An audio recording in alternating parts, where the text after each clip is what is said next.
An wanni niin sit dhufeehu furmaata sirraa barbaadaa fi yaada bareedaa naa kan nita je'eetiin sit dhufe ati darankaatu rakkoo keessaa uumame. Dawaa kana futaaf mana farmaashii dhayxee dhukkubbii qaamaa Soorran buune finjaan kana fuunfatee akkasii samii kana keessa ol qaba. Kun ol akkatti. Maal bakka sin laalan beeytaa? Raajii dhalaal isaaf keessa laala. Rimeeni qabdi moo hin qabduudha keessa. Yaa doktor, ati akkasii miti waan siin galini jira. Namni ni gammada. An ammoo waan na rifachiise. Maalimaatu si rifachiisa? Waan baranuuti tana barumaaf fide itti naa dhiisimee tana. Inshallah. Hundaafuu ati galatoomii doktor. Ulfaadhu.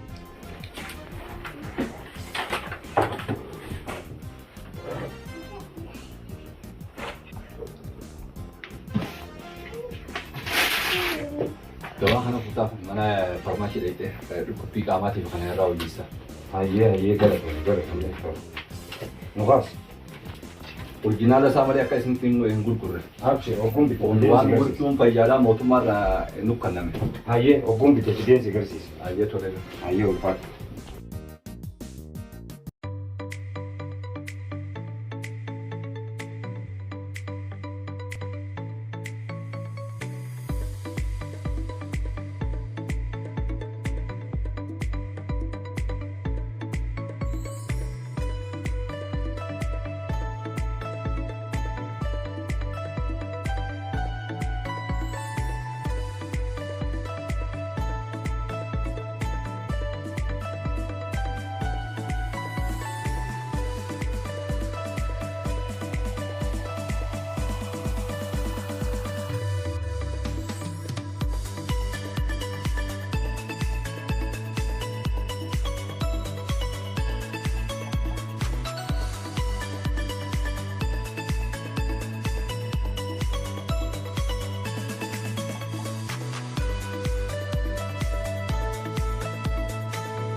Abbaan maali?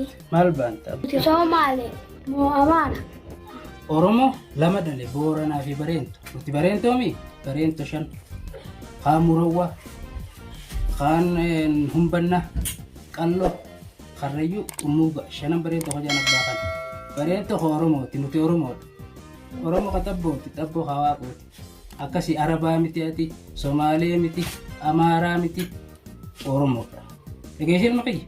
Nama si gaafateen ani Oromoodha ajiin. Dhageesse? Assalaamu alaikum. Waalaikum salaam. Akkam ooltan? Irra wallah. Amaar Rabbiiti.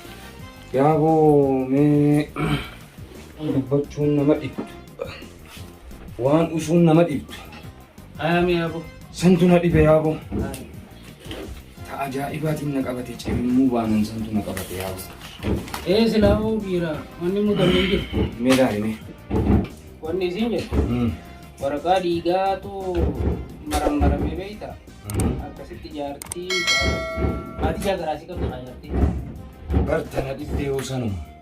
Hayyee silaa namni gammadamaa maati rakkinni. Rakkinni maali naan jettaasa? Hayyee. Baatii jaagaraa qabdii tanaatu hedduu mataa isheetu na godha. Duuba baatii jaha eega garaa qabaatte baatuma 7 8 9 baatuma 3 si'a feesiinuu si dhaluudhaafi maali wanni irratti. Ati waan hin si dho'isu hin qabu. Ayame. Makluuqaa fi qilleensallee tananiin dho'isa. Ammoo si dho'isuu hin danda'u. garuu kiittini si gala. Tana dhibde baatii jahan tanaan na dhibe. Eega fuutes baatii 3 eega. Moogaa doktorri akkana jedhee katabe. Duuba isii tana wayif dhageesse. Akkam hogguu jedhu. Baatii jaha garaa qabda sana isii himte doktorri itti hime. Doktorri maal itti himaga? Meeqii isiin jeeti. Wanni dhufne isin jirtu eega gartee sirni keenya cabee safuu teenyaa fi amantuma teenyaa fi kana hundaahu nu dhamaasanii namni keenya kun gartee beeyladaatti akka gara dhabe ni bubbulle. Kan ajaa'ibaati namni biraatillee bitana nu dhageenyaa fi siyoo taate malee amma karaa rabbiittis dubbii biraati. Karaa aadaa teenyatti dubbii biraati. Tana dhibdee tanaa miire. Ati ilaalamma meena dhagaye namni keenya kun sirna isaa dhabuu keessatti sirna isaa wallaaluu fi dhamuu keessatti beeyladaadhaan qabe. Ilaalamma baadiyyaatti nagarree loon kun hoggaa gartee amma raaddii hoggaa fincaante dhufee osoo irra hin buune fincaan kana fuunfatee akkasii samii kana keessa ol qaba. Akkasii finyaan ol qabu kun ol lololoo akkatti. Maal akkasii ilaalanii beektaa? Raajii dhalaal isaaf keessa ilaala rimee ni qabdi moo hin qabduudha. Yoo rimee qabaatte aduun adda baafteef raajii kannaa rabbiin kannee jechuudha. Gartee beeyladaan hangas takkatti waa ofirraa ilaalte. Yoo rimee qabaatte ittiin deebu. Yoo immoo rimee qabaachuu baatte oggoo akkasitti immoo kotti ol qabee ilaale irra bu'eeti ulii khalaas akkasitti horiin akkasitti wal hora jechuudha. Ati duuba abbaa waan horiin beeku saniis ni wallaatte ma. Maali badiin tiyya fuunii akka anniin fuudhe. Fuunii akka miti. Fuuni shari'aa hayyama aadaa hayyamaa fuuni kun kabaja.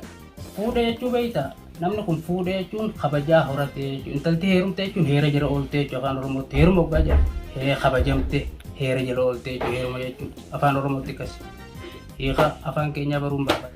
Yakkan dalayne ammoo yakki ati dalayte intala garaa qabdu fuutee siin jechuu kiyya. Horiin beeku takka akkasitti atis firraan laallee. Ani intala tana hogguun fuudhu qullumaan fuudhe doktora tahee marammareen fuune ani gaasayyi baadha malee taniin fuudhe ta garaa qabdu waan fuune an tana dhibde tana ati hoo gubbumaanuu itti naa idaata an wanni niin sit dhufeehu furmaata sirraa barbaadaa fi yaada bareedaa naa kan nita je'eetiin sit dhufe ati darankaatu rakkoo keessaa hunanii xeera. Dhage rakkoo keessa sin naqu.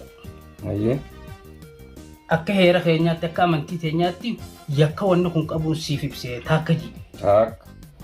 Hubannoo dhabuudhaan waan kana godhuu waan gartee horiinuu beeku kana ati nama taatee akkamiin wallaatanutti heera qabnaa seera qabnaa amantiidha qabnaa jechuudhaafi kanaafuu ammaan tana mala tokkoo sii dhawu. Malli inni sii dhawu dilii rabbii duraa bahuudhaafis mee sheeka bira dhaqiiti dogoggora kanaan na mudate sheeka akkamii osoo nam tokko sin dhageenya naa beekticha malee amantii teenya irratti fuulleeffanneeti akkasitti murtii isaan si kannan san. Yaa abdii keenya dubbiin har'aan tana anaaf si jidduutti niin sodaadha. Si biraa'uu dabartee amma sheeka hogguun an jettu muftii hogguun haa barbaadu. Tuun egaa addunyaan guutuu nu dhageesse. Mee akkamiin godhuu qaba? Mee malli kiyya maali? Nama tokko bira dabartee sadee isaa hogguu dheette. Biitii guutuun dhageesse har'aan tana miidiyaa fi maarreerra ilma namaatiitu irra dubbii kana nassa. Mee akkamumaan ta'a? Hinimin yoo jettees hinimin jeetuma namaa hima.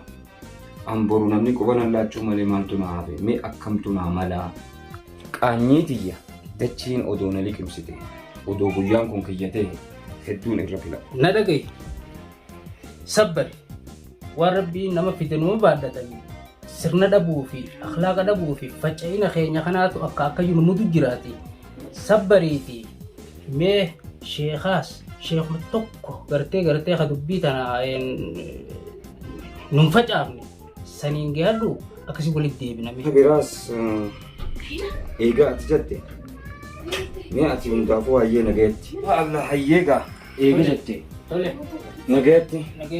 Ana mala amantii teenya ni beektaa namni waggaa badii dalaga murdii gata waala jetti boolla moqoteetiin si eegee yoo isheen akkas jeesse. Kana rabbiin natti hin godhu. Mee ati hundaafuu nagayetti inshaallah. Nagayetti. Amin.